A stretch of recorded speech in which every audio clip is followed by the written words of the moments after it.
The information contained in this podcast is general in nature and does not take into account your personal situation. To make sure you get the most out of wealth, wine and wisdom, folks, please follow the house rules. Don't be a wallflower, get involved in the chat and enjoy this episode of Wealth, Wine and Wisdom.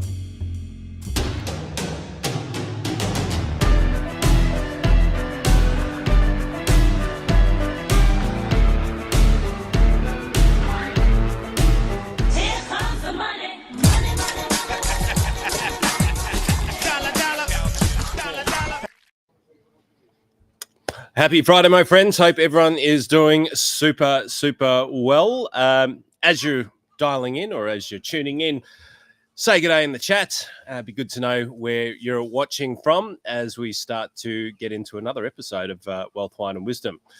Today, we've got Daniel McPherson from Positive Tax and Me Accountants, who is going to be taking the place of Mr. Witten, who we'll call it sabbatical. Is on sabbatical at the moment, and Sammy Saggers, who is just on holiday, really, at the moment. So Dan's going to be joining in and has got a fair bit to talk about today, which will be very, very interesting from an accounting perspective. But before we jump into that, for those of you who may be new, maybe have fallen across this stream and are thinking, where have I landed? What's going on? We'll give you the 30-second elevator pitch of what Wealth, Wine and Wisdom is all about.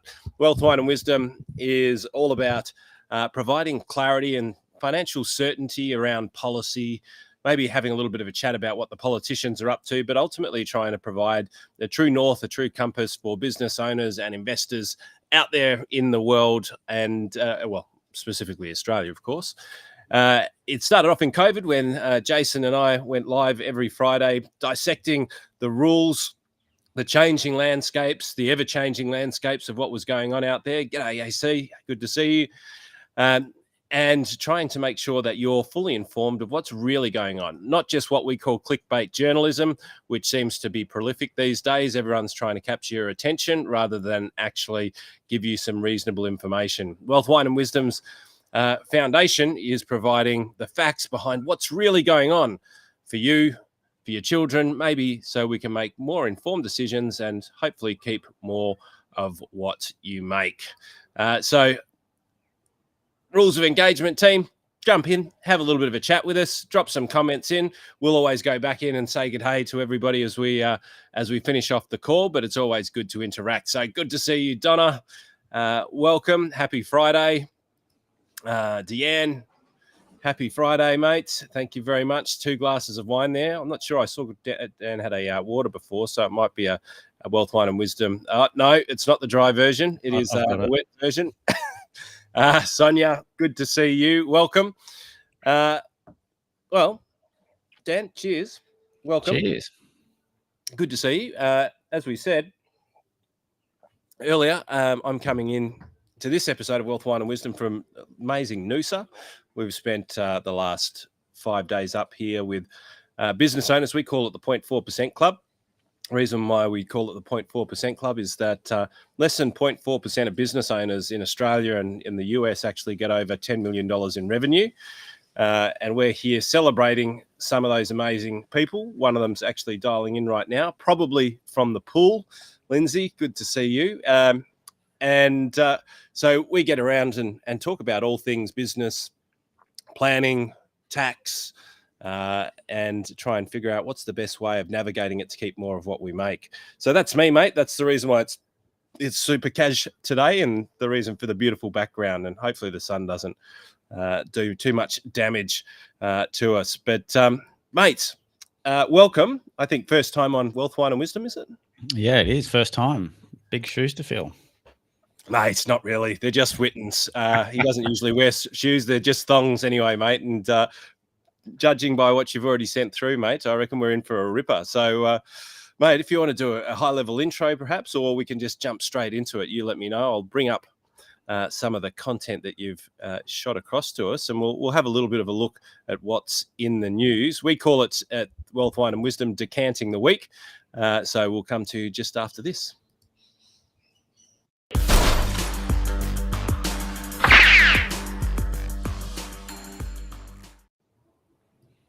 So, Dan, what have you been noticing that's been happening in the headlines around your world at the moment? Yeah, so this week, I guess, there's been a little bit happening.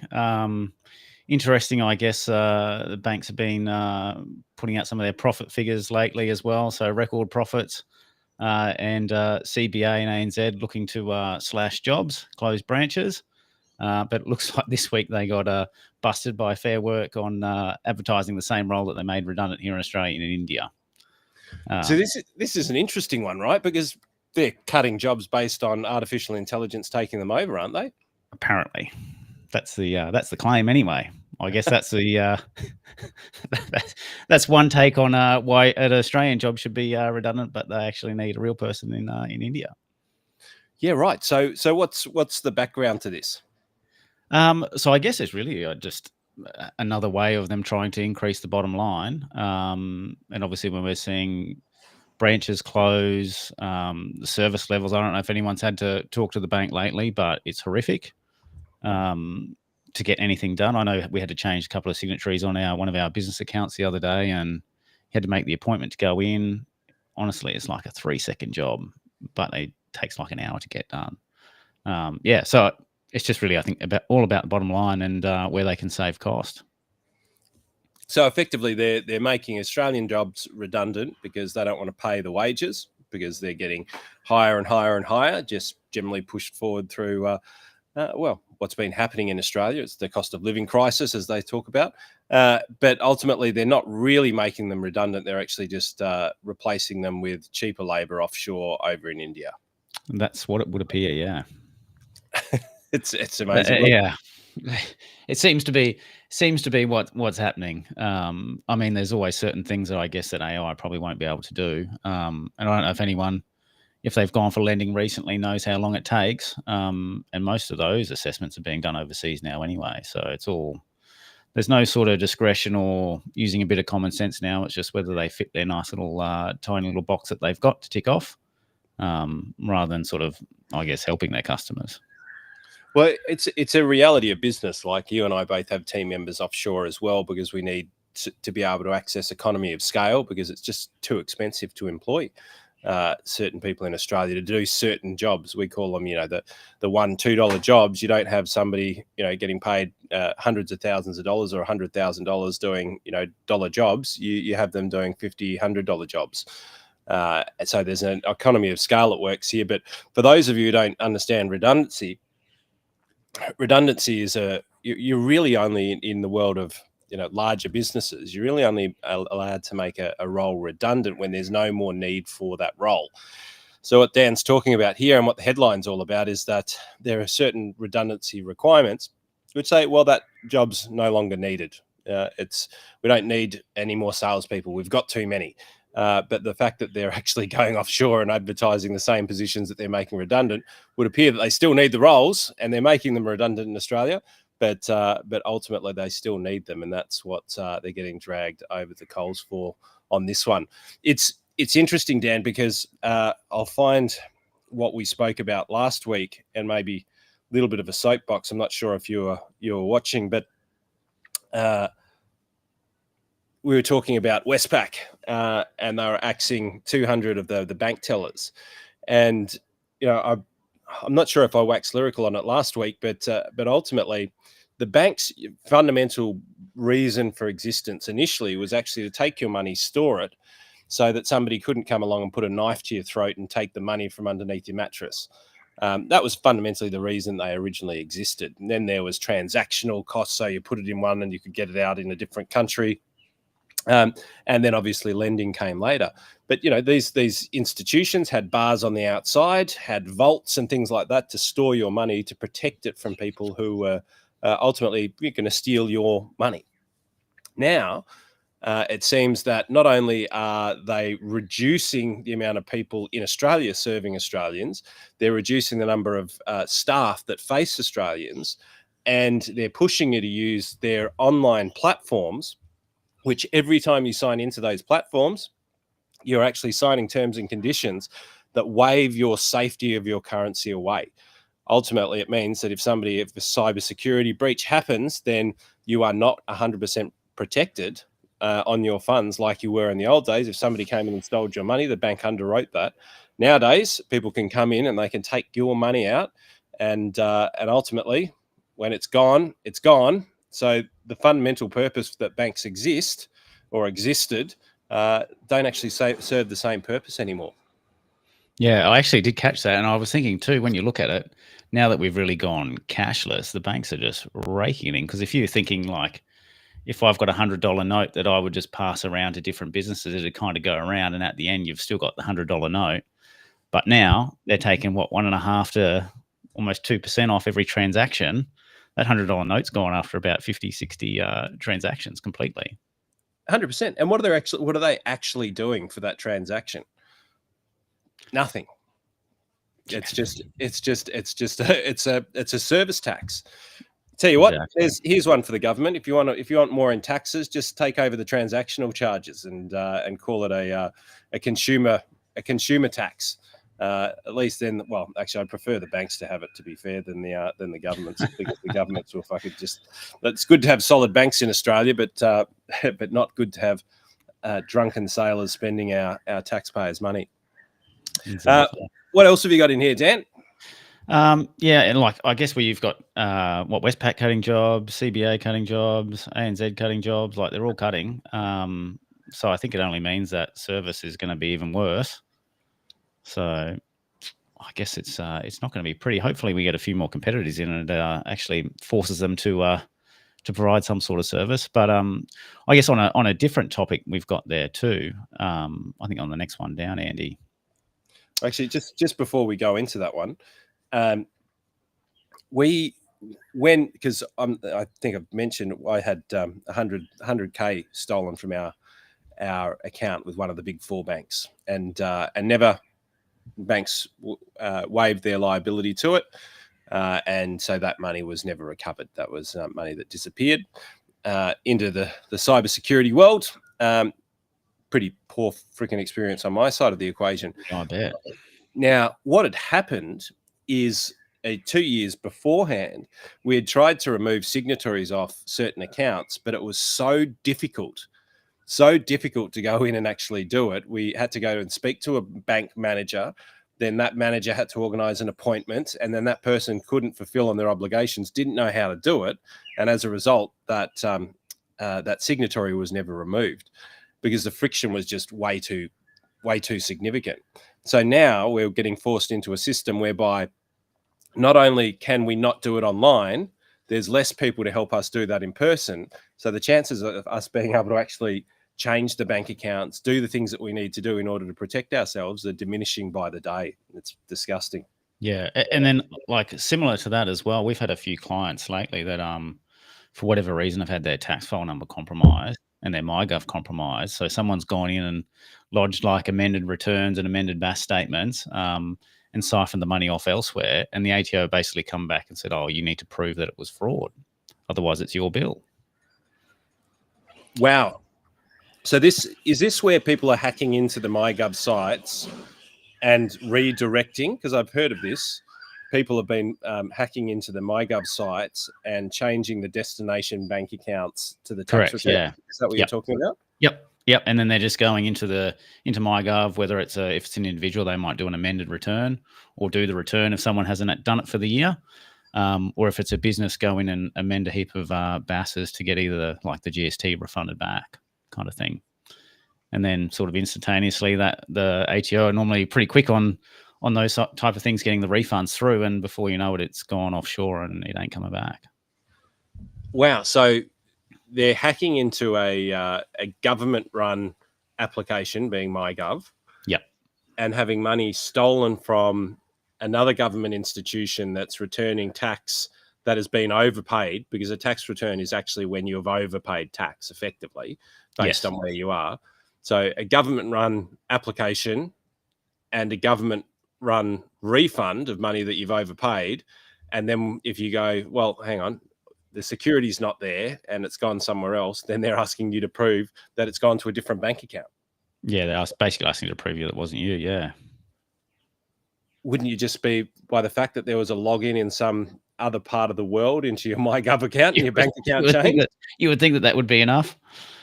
What staggers my imagination though, Dan, is like it's so fucking hard to open a bank account these days, and it's so difficult.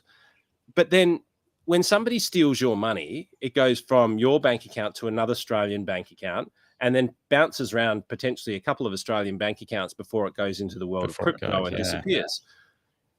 At what point in time are the banks going to be accountable for the fact that there's fraudulently opened bank accounts? Because surely it's not like, oh, Andy Fenton's bank account and I've just gone, oh, let's filter through mine into a crypto account. I'm sorry, I don't have it. Surely these people must be ghosts. So there must be thousands of ghost bank accounts that have been set up completely illegally.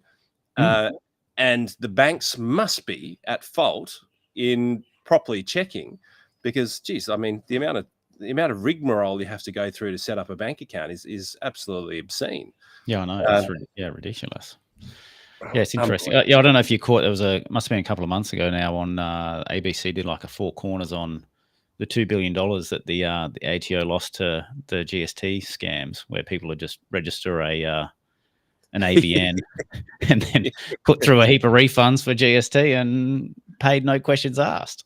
And then dust it. And then they... Do you know how much of that money they actually got back? I think they got a bit. I'm not sure of the exact number. I can't remember off the top of my head. But yeah, I know there was a lot gone. Right. All care, no responsibility, isn't it? It's like, oh, well, it's not our money anyway, so we'll just try and cover it up and pretend like it never happened. Yeah, exactly. So what's happening in Queensland? So this came out, I think it was a little while ago, earlier in the month, about that, particularly in union building sites, the actual productivity is only 2.5 days a week to get things built. So I guess we're really at half capacity to what we should be. So I can't imagine that anyone who's got, whether it's off the plan apartments or some of these infrastructure developments that are going up and they're on union sites are going to be well overdue on timelines. Wow. So this is saying specifically union sites. Yes. And specifically in Queensland, the effective productivity of the people who are working on those sites is only half. This is 2.5 days, literally 2.5 days a week. Yeah. Holy smoke. And what was the sort of basis for, the reasons for them working less? Was it, union compliance? Because I'm not sure of the amount of stories, but I know that Jace has talked about it a lot in regards to once you get onto a union-based site, then all of a sudden costs blow out and it becomes cost prohibitive to be able to, produce apartments at a reasonable fee or a reasonable investment. Yeah, absolutely. Yeah, I've heard some horror stories too, and even if like a tenth of that's true, it's pretty disturbing. But yeah, it's really just like delays in sort of whether it be compliance, work conditions, and sometimes you would think that when they're arguing about different sort of work conditions, like, I mean, if the tag on the microwave in the lunchroom isn't tagged properly, surely the whole site doesn't have to shut down and things like that. So I guess they're kind of just being almost held over a barrel a little bit on these sites. 100%, it's extortion, absolute extortion. As soon as, and once you're in on these big sites, there's no going backwards, is there? Because you're looking at $100 million builds and above, and the things need to get built, so they bend you over. I remember back when the MCC, the cricket ground got the Great Southern Stand put up, and literally they had, I think, about 3 or 4 months on the job, and then all of a sudden, massive union, stand down, everybody stopped work, held them over a barrel, and basically got a 20% pay increase on all of them. Just otherwise, they weren't going to finish the job. Yeah. So corruption is alive and well. Well, we already know it, don't we? So are they actually doing anything about it, Dan? Or I've not seen any response to this in the recent couple of weeks, but surely there has to be.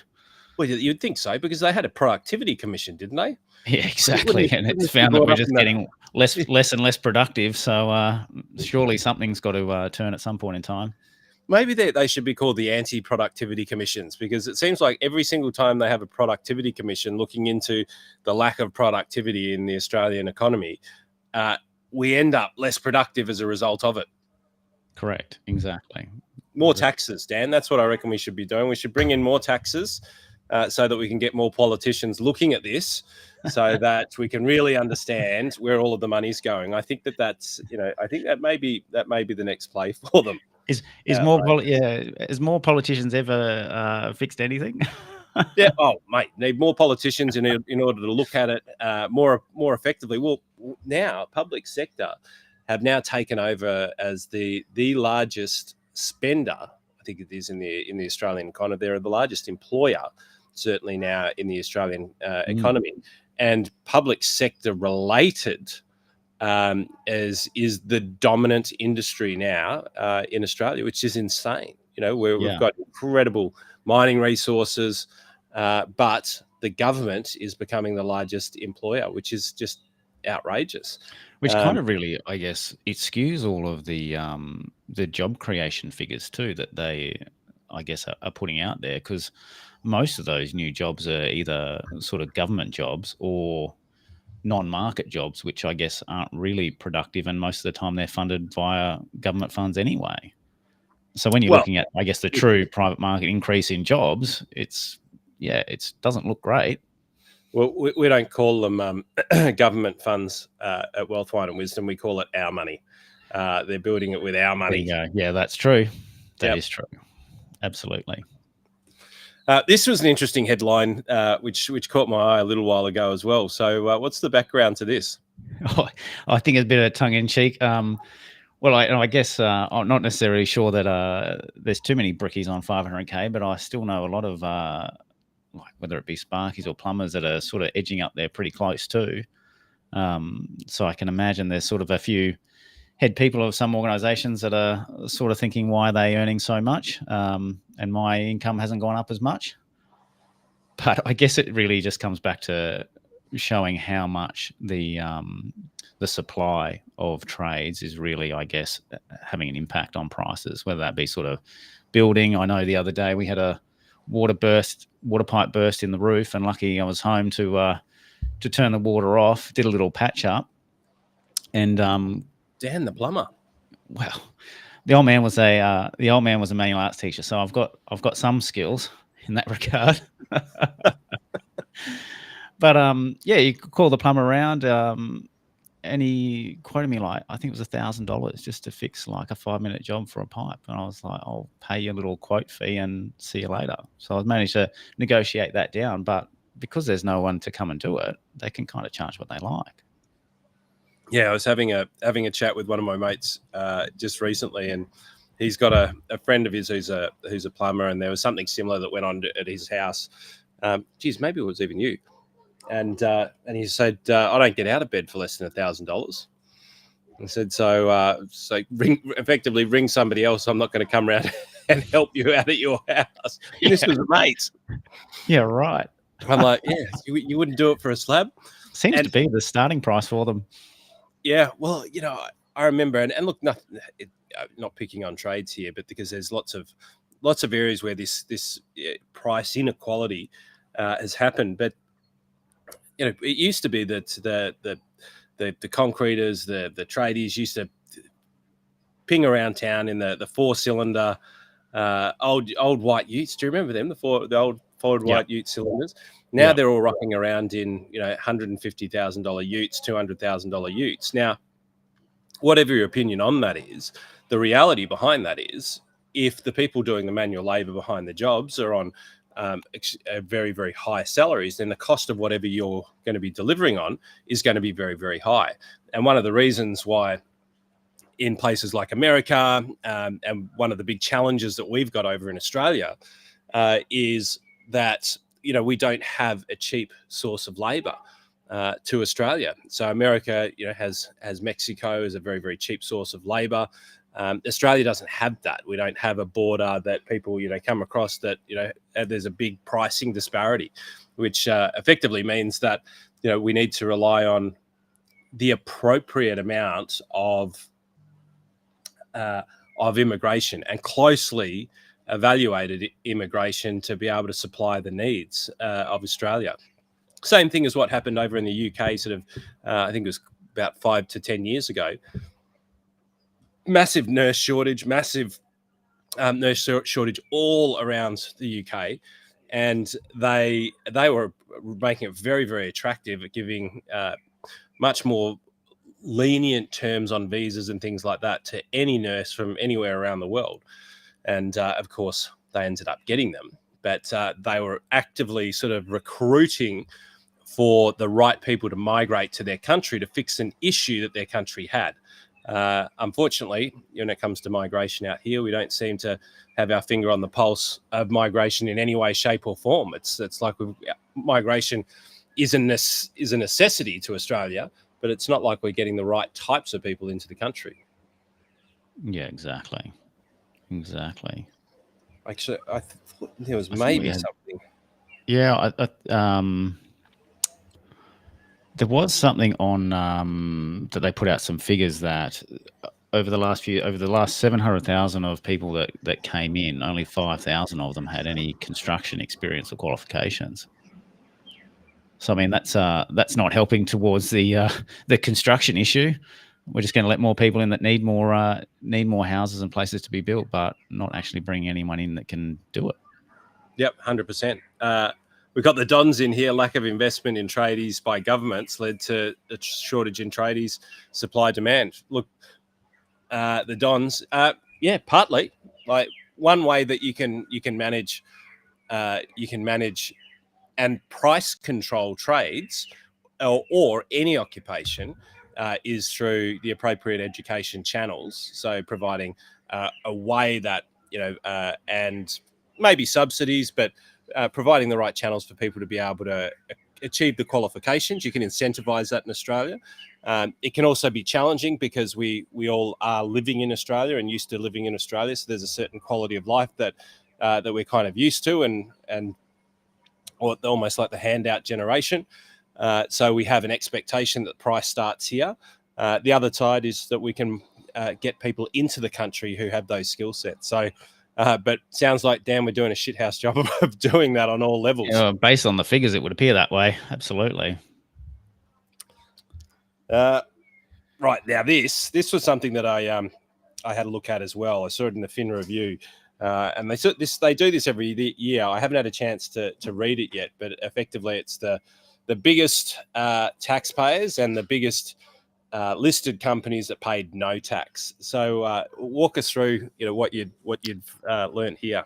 Yeah, I mean, this seems to be a pretty common theme, like year to year, on who are the bigger taxpayers. And I guess they're kind of the ones that you would normally expect to, like being the Rio number one this year behind BHP, but I guess the big miners there, particularly sort of like the iron ore and the minerals, the banks as well.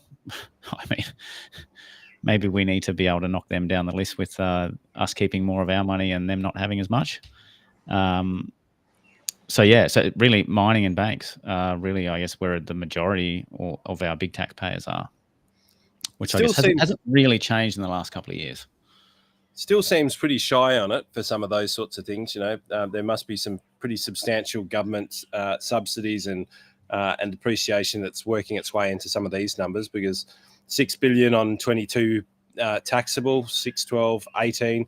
So that's still $4 to $5 billion worth of deductibles that have been sitting in Rio Tinto, around about the same, but a little bit more. It'd actually be closer to 5-6 billion that's sitting with BHP. This is a big one that seems to be kind of out of whack here. You've got, it's 4 billion, so 4, 8, 12.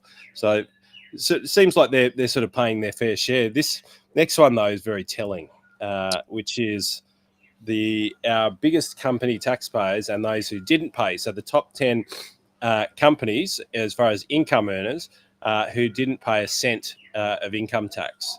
So what have we got here? Yeah, so I mean, interesting that there's a lot of gas companies in there. I know with how we tax them here in Australia is very different to, I guess, how other countries do, particularly, I guess, when you're looking at, I think it's Norway, Qatar, some of the other, like the biggest exporters, and we're the biggest exporter as well. So, I mean, it almost begs the question, why are we not really getting any income tax here when all these other countries are making an absolute fortune out of their gas exports? And then the other one too, I guess at the very top there, JBS. I'm not sure if everyone would know what they do, but they're basically the biggest meat company in the world by a significant margin. Basically, if you have any meat or see almost pretty much the majority of the meat brands are in the in Coles and Woolies, they pretty much own all those brands. Now, could that be a factor of good and bad years and the agribusiness averaging? I don't actually know. Does a listed company, are they able to achieve the same types of averaging that smaller businesses Yeah, achieve? so I mean, from the mining side, I guess Australia, we kind of give them a lot more tax breaks early, like for their investment. So basically, let them depreciate at a higher rate than what a lot of other countries do. So we kind of not seeing much tax take initially when things are being invested into. So that's kind of one reason. I mean, they're like legitimately some of these businesses might have like an actual loss, or even from a prior year that they've carried forward. So there can be like legitimate reasons why they maybe aren't paying tax. But I mean, when you're looking at some of this turnover, it's a lot, and to be not making any profit on it seems seems a bit strange. And I know JBS, they have a fair bit of controversy around them around the world about not paying any tax anywhere, and all their profits seem to get siphoned off into their corporate holding in Luxembourg that no one apparently works for. Well, and this is actually an interesting thing, Dan. I've been doing some work with Witten, and we've gone overseas, done some study on this sort of stuff, and we were looking at the various different types of tax havens and tax treatments of different types of company and personal taxes, both domestic and internationally, and I sort of knew a bit about this before, but they put it into, I guess, quite an elegant way of thinking about it, is that you've got tax havens that everybody's kind of familiar with, but nobody really knows how they operate, like the British Virgin Islands, the Bahamas, Panama used to be, not anymore. And so the idea that these tax havens exist, and a tax haven effectively, for those who are not familiar, is a place that there's zero tax or close to zero tax payable, and they don't share information of what happens in that country with anybody. It's like there's a information curtain. Now, if that information's leaked out, like it did in the Panama Papers, where the information of what trading activities were actually happening, or what cash activities were actually happening in Panama came out, then a lot of people were sued or went to jail or were given extraordinarily large tax bills. So it's not that they're legal, it's just that they don't share the information.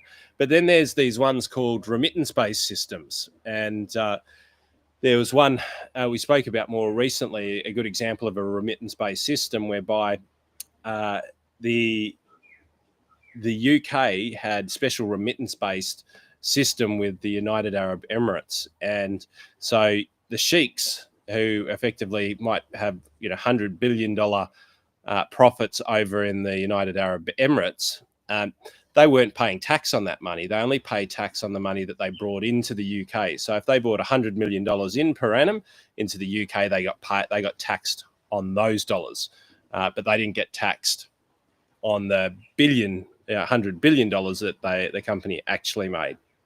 And apparently the UK are actually trying to remove this, and that's one of the reasons why a lot of people are actually fleeing out, because there's no way in hell a sheik's going to go from paying $100 million or taxable income of $100 million to $100 billion just because the government said that they want a little bit more of the money. Just not going to happen.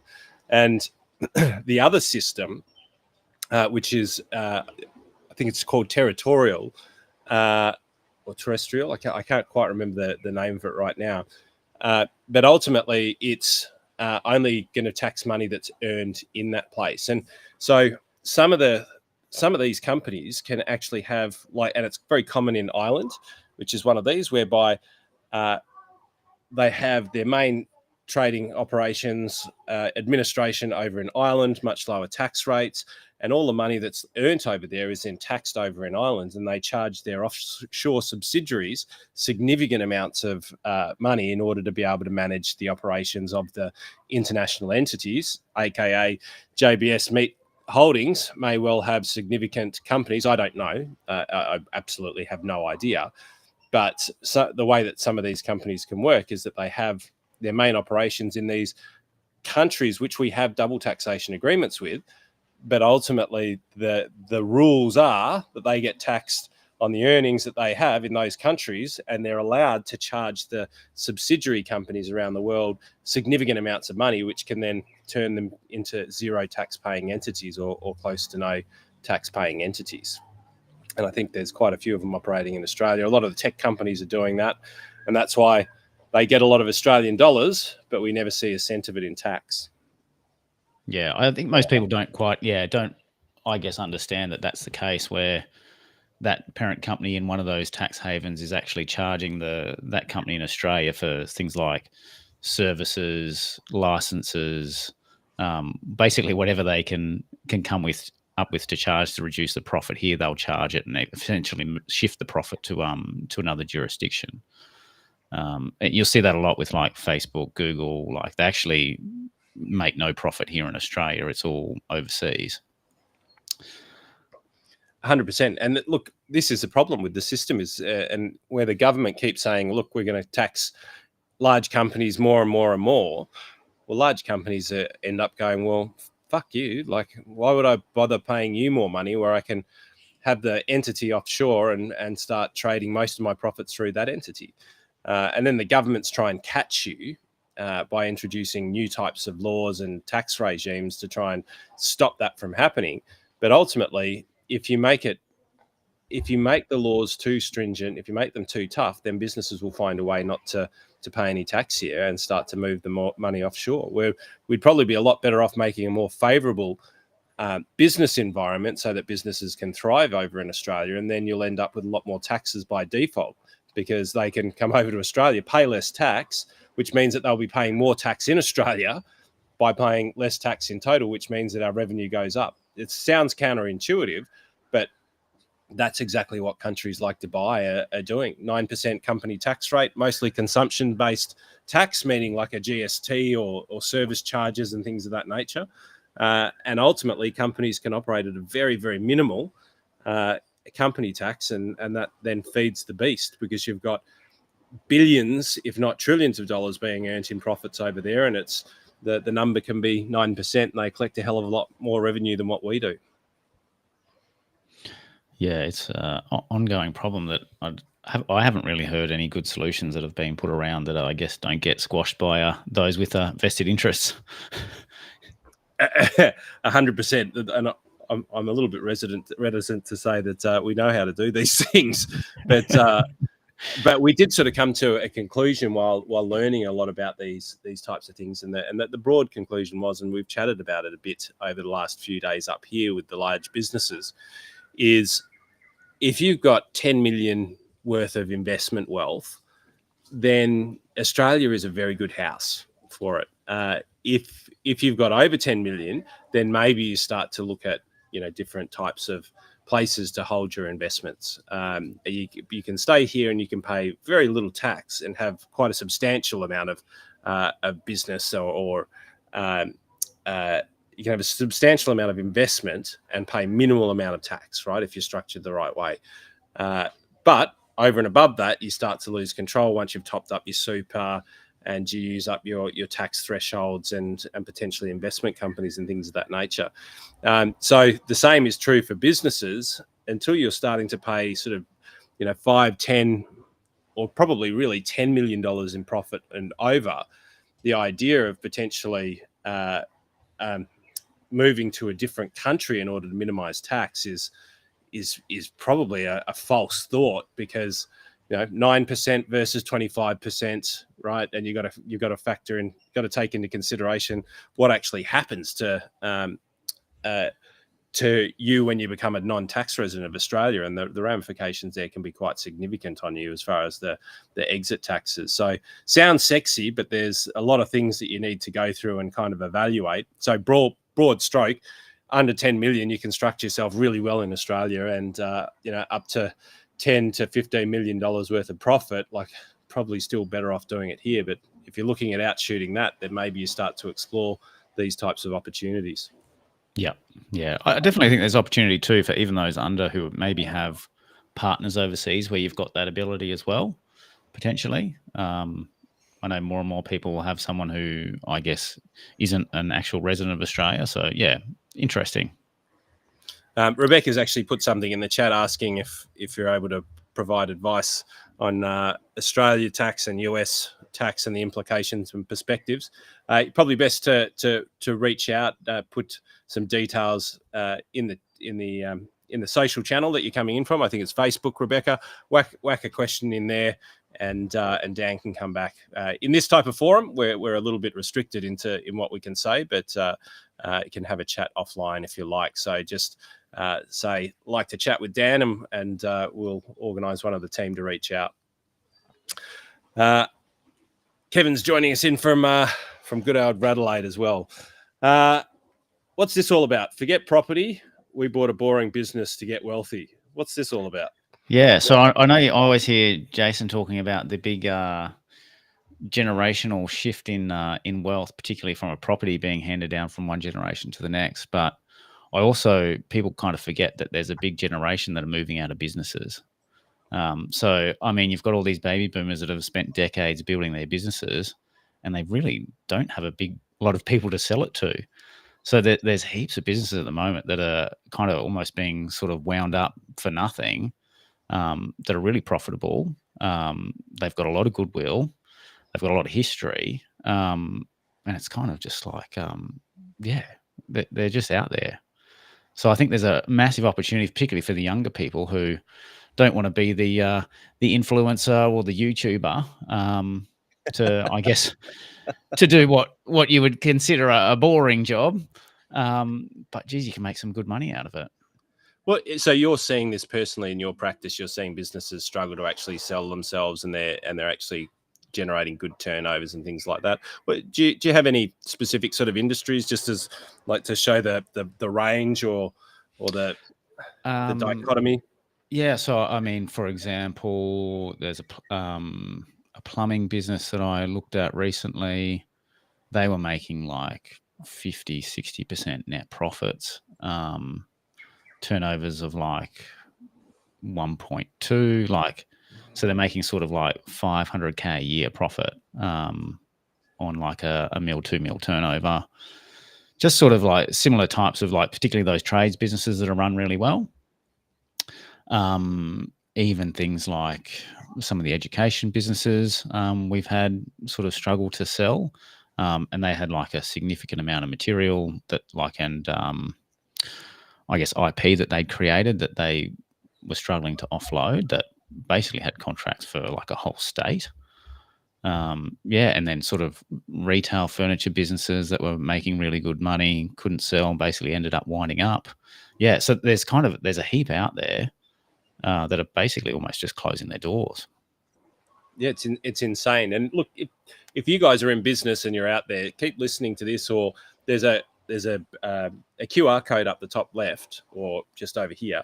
If you're watching, scan that and come along to the Freedom Machine. We can talk about these sorts of things, because one of the things that we teach, and we've got a business based on that, is the exit plan. And most small businesses don't have a legacy plan, a succession plan, or an exit plan for the business. And it's a crime to see a lifetime of effort ultimately just wound up when you've got all of this goodwill, all of this profit, all of this intellectual property in the business, and you can actually sell it and potentially tax-free along the way. Like on your way out into retirement, it would be nice to whack maybe an extra $1 million without paying a single cent of tax into the bank account or into your superannuation. You can put up to 1.76 million if it's fits the small business concessions in one fell swoop, and make a massive difference. And unfortunately, yeah, Dan, we've seen it as well. Like many businesses, they just don't even know,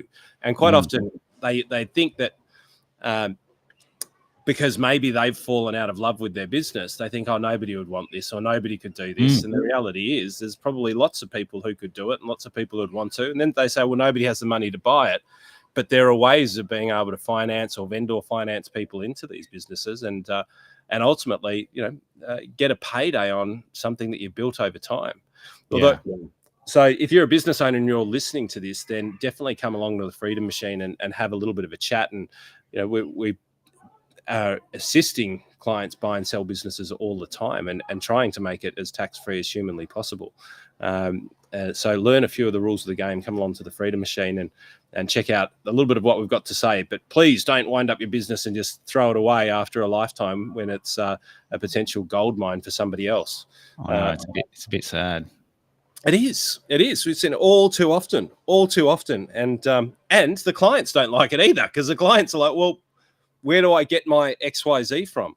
The one thing that I do know about the education sector, though, is bloody hell, like anything that the government stick their noses into, they just create so much red tape.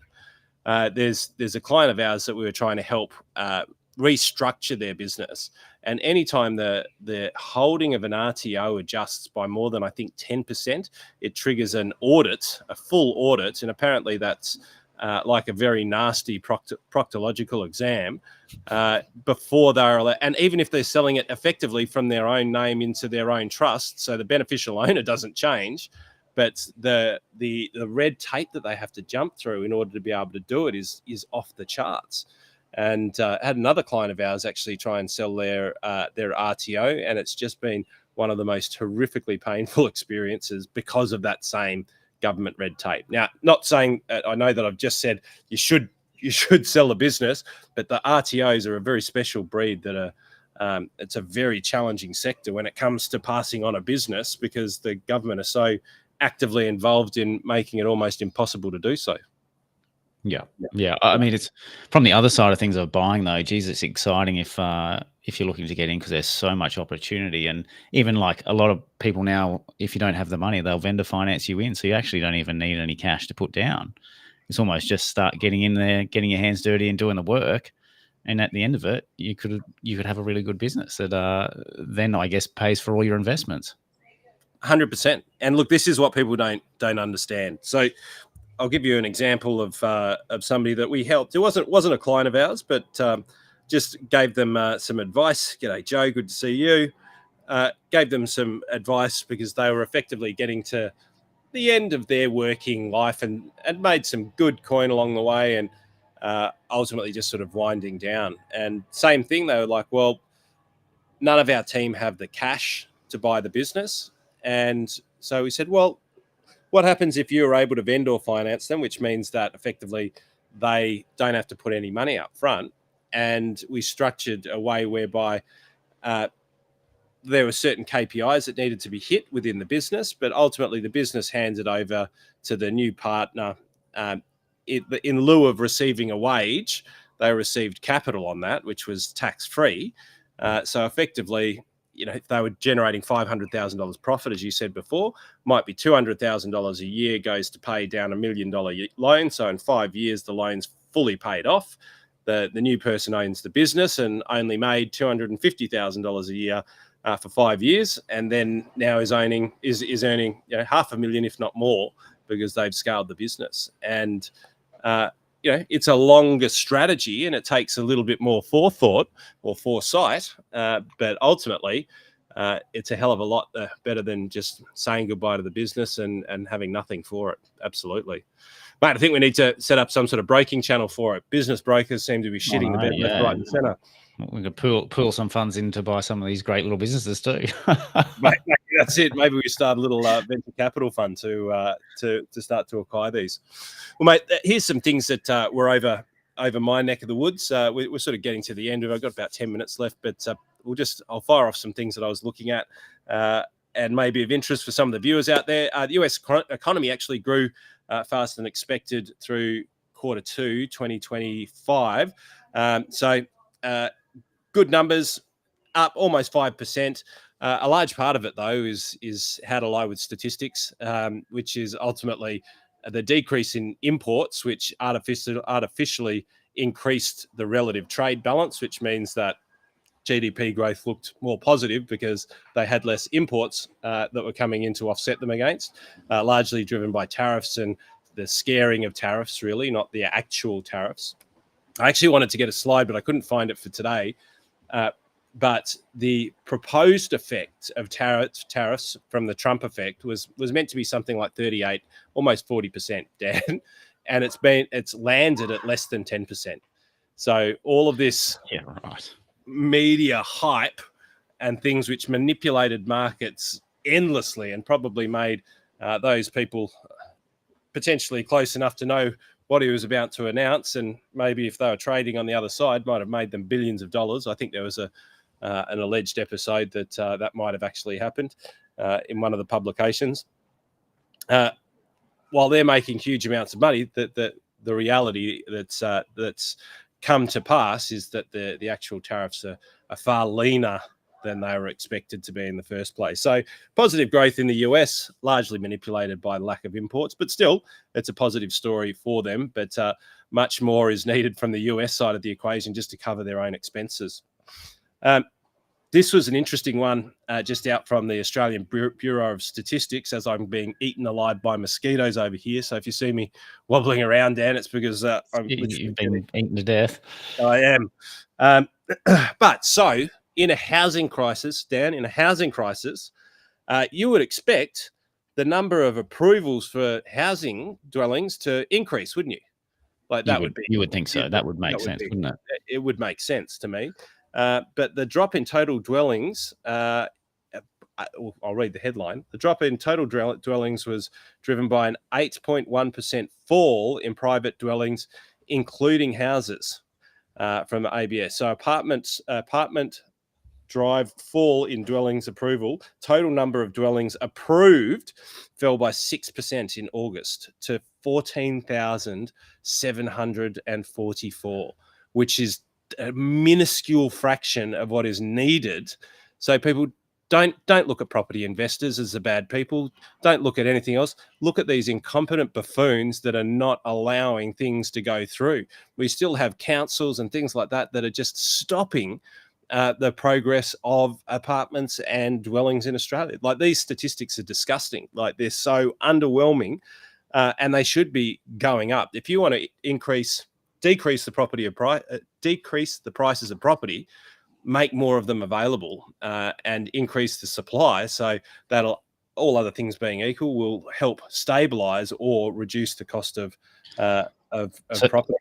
So that's approval. So if we join the dots there with only 2.5 days week productivity, longer build times, and then also less workers coming in, it's not looking like a good picture, is it? Fuck all people. Fuck all. It's that's effectively the government's approach to it. So let's do fuck all.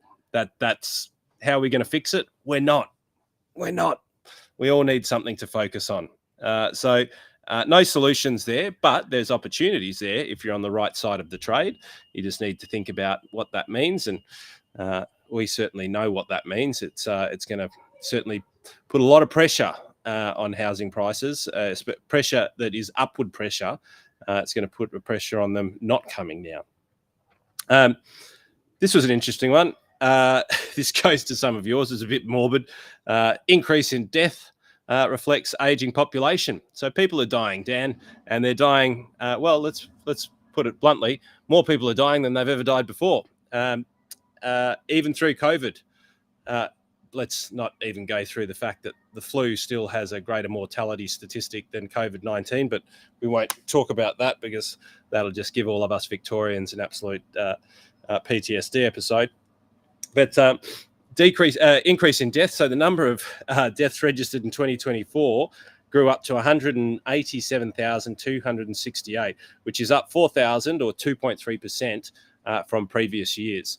Now, I'm not saying that to be morbid. It's just a reality of life. We will all get there at some point in time. Maybe Elon Musk won't. He'll probably live forever. He'll probably be cryogenically frozen or on a spaceship hurtling around the universe across the event horizon. But we're going to start to see that what you were talking about is the people passing on their businesses, but also passing on the wealth transfer. So that's going to start floating through. And as it does, taxes, financial advice, all of these things are going to be needed in order to be able to do it in a way that minimizes the economic effect on the families, minimizes the amount that the governments get, maximizes the amount of wealth that the families get. And then hopefully we have the inheritance being utilized productively. But all points at the moment, Dan, that this huge wealth transfer will go largely into cleaning up debts.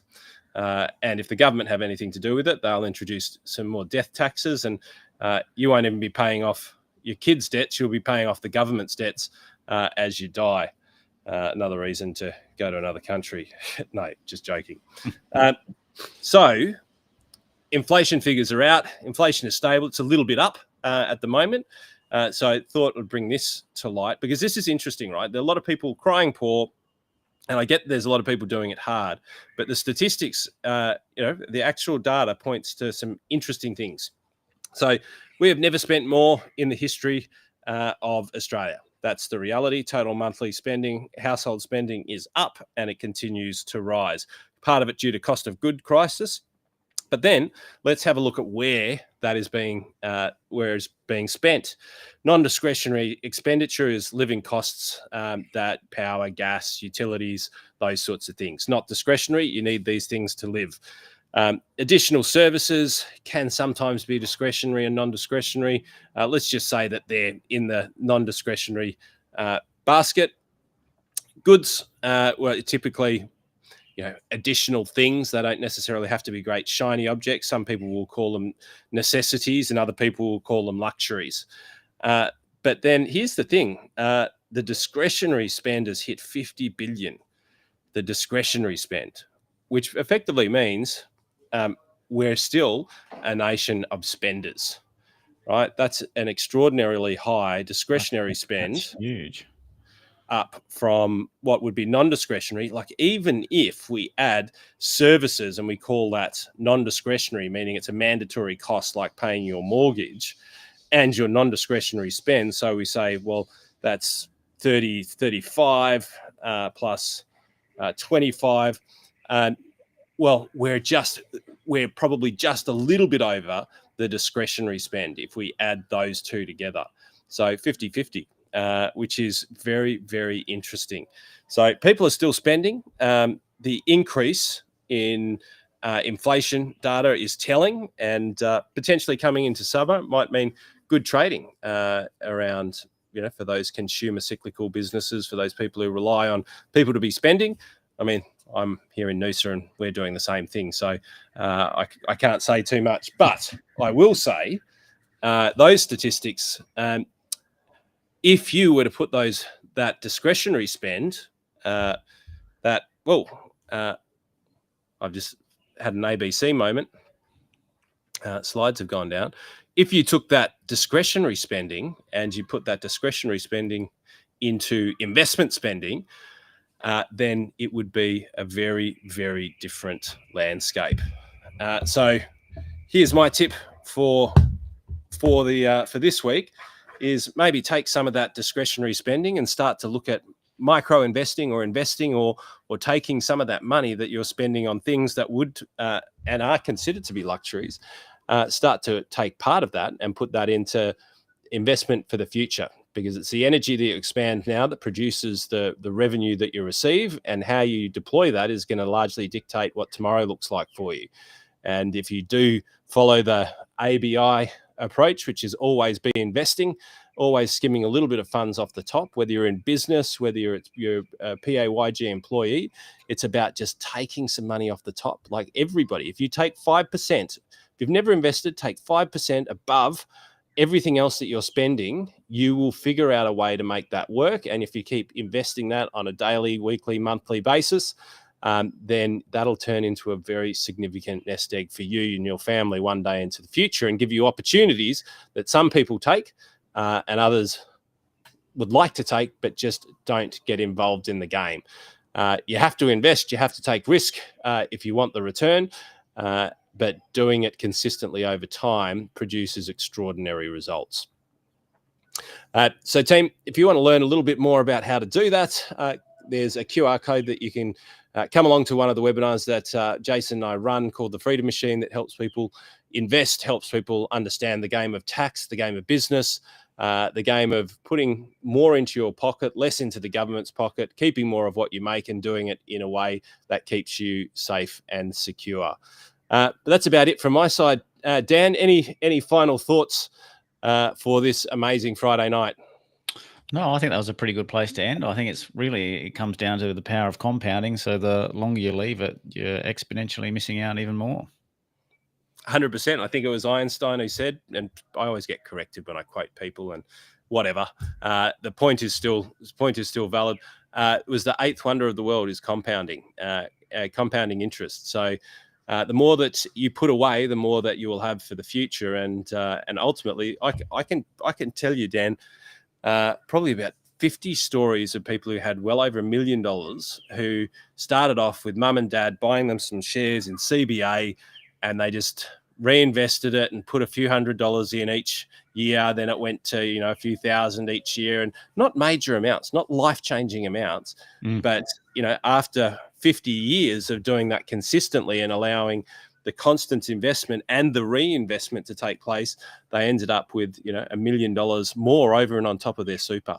So simp doesn't have to be aggressive, doesn't have to be crazy, just has to be consistent. Consistently done will produce extraordinary results. Well, Dan, thanks for joining me on Friday, mate. Look forward to having you on the show again and seeing you in a couple of weeks, where we'll be chatting with our team at the Exit Plan, teaching them how to navigate these things. But for now, it's a good night from me, and it's a good night from Dan. Good night, team. Everyone. Happy weekend.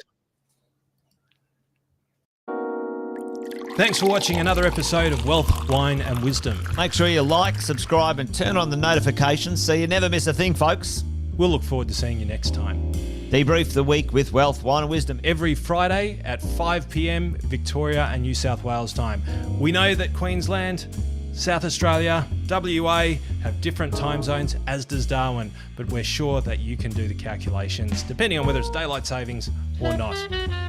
You can also catch up on all the episodes wherever you get your podcasts. Make sure you check out the Positive Mentor podcast from our 6-star team at positivementor.com.au.